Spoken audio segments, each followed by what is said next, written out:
Introduction to Mass Communications, Chapter 4, Functions of Mass Communications. Functions of Mass Communication. Mass communication doesn't exist for a single purpose. With its evolution, more and more uses developed, and the role it plays in our lives has increased greatly. Wright characterizes 7 functions of mass communication that offer insights into its role in our lives. Surveillance. By surveillance, we mean surveillance of the world by the consumers of mass media. The first function of mass media is to serve as the eyes and ears for those seeking information about the world. The Internet, television, and newspapers are the main sources for finding out what's going on around you. Society relies on mass communication for news and information about our daily lives. It reports the weather, current issues, and the latest celebrity gossip, and even start times for games. Thanks to the Internet and smartphones, instant access to information is at the user's fingertips. News apps have made mass communication surveillance instantly accessible by sending notifications to smartphones with the latest news. Correlation. The term correlation refers to how the media provides facts that we use to navigate the world and the extent to which the content presented aligns or correlates with our perception of reality. The information we obtain through mass media is not neutral or unbiased.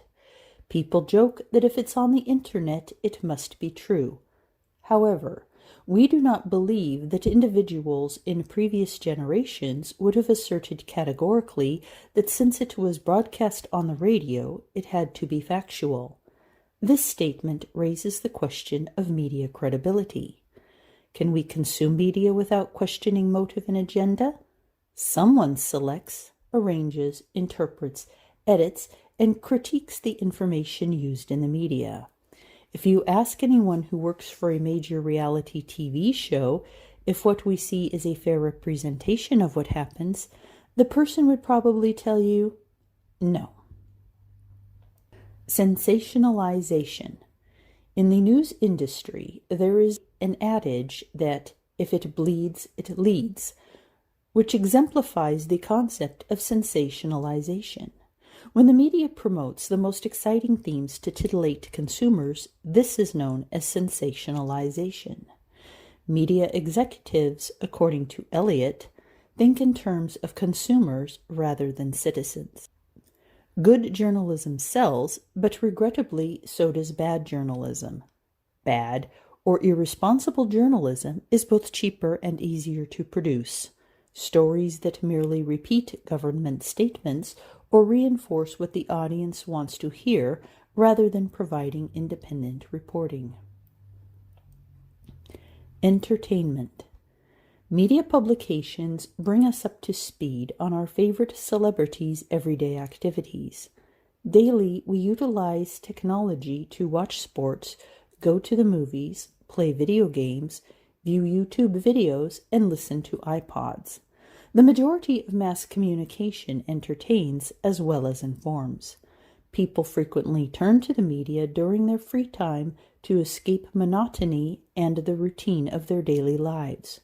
We rely on media to transport us to places we couldn't otherwise afford to see or dream of, to educate us about culture, and to make us laugh, think, or cry. Entertainment can have the secondary effect of providing companionship and or catharsis through the media we consume. Mobilization. During times of disaster, mass communication serves to mobilize people.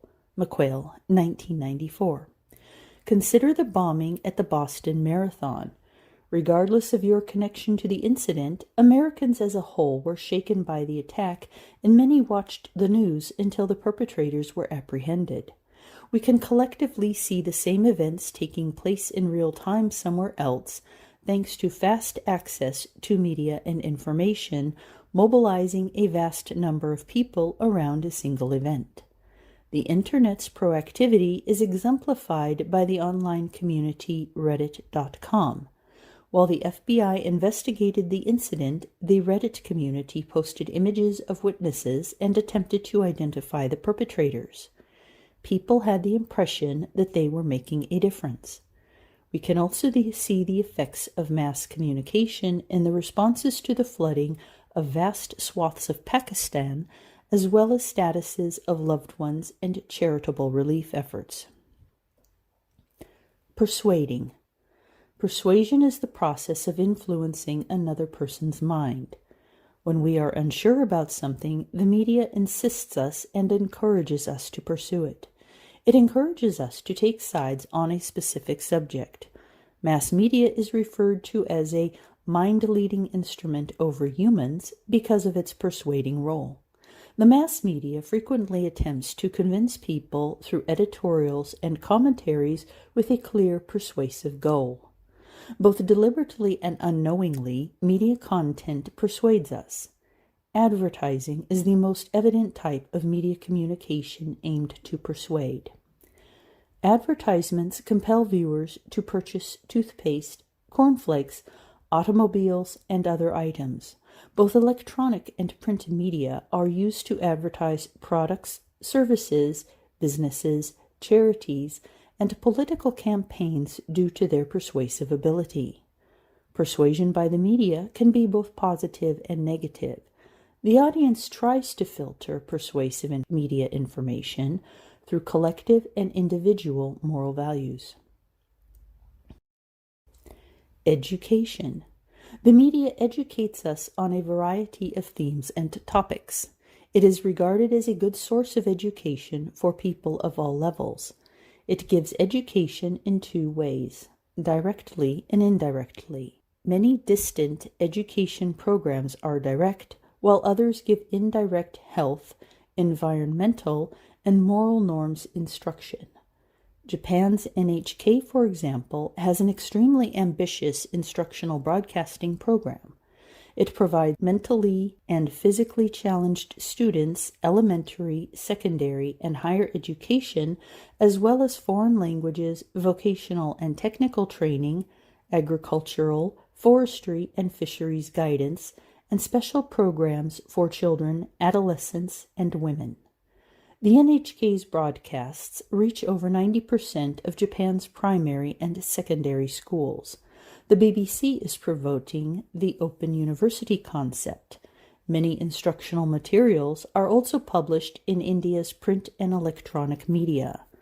Many countries have employed mass media as an effective tool for mass education, changing their faces as a result of it.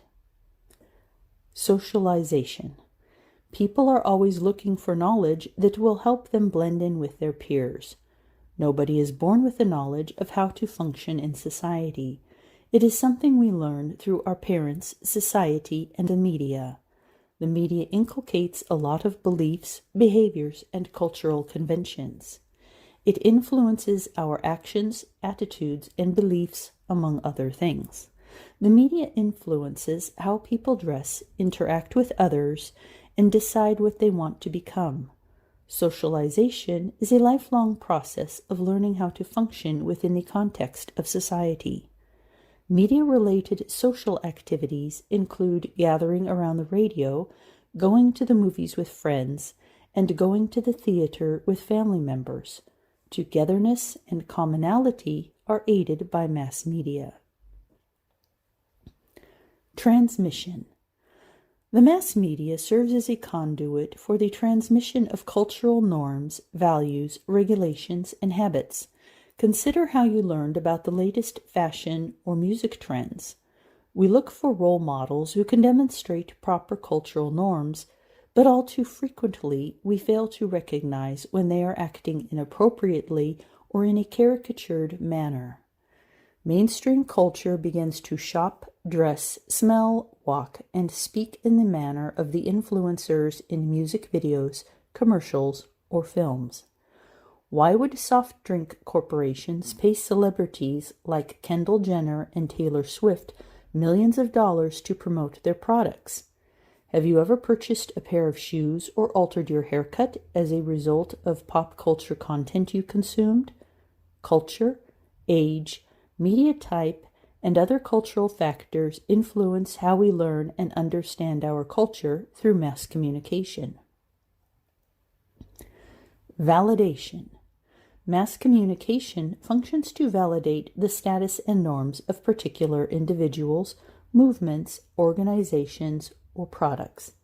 The validation of particular people or groups serves to enforce social norms. Lazarsfeld and Merton.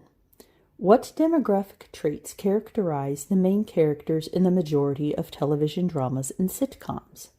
What are the majority of the stars' gender and ethnicity? What demographic traits characterize the actors who play criminals or individuals who are considered odd, and what gender and ethnicity are they? The media legitimizes certain cultural standards while downplaying variances and deviations from them. A lot of criticism is directed at how certain groups are elevated while others are sidelined by how they are represented in the media. To build public opinion.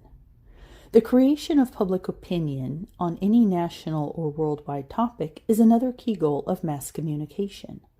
The mass media tries to shape public opinion by giving its audiences a crafted narrative of the world, the actions of its leaders, governmental political operations and policies, and so on. Special reports, editorials, and commentaries, with their breathless air of gravity and urgency, are also used by the media to shape public opinion. This concludes Lecture 4. Please join us for Lecture 5 as we explore the different types of mass communications media, from ancient and symbolic to the modern and electronic.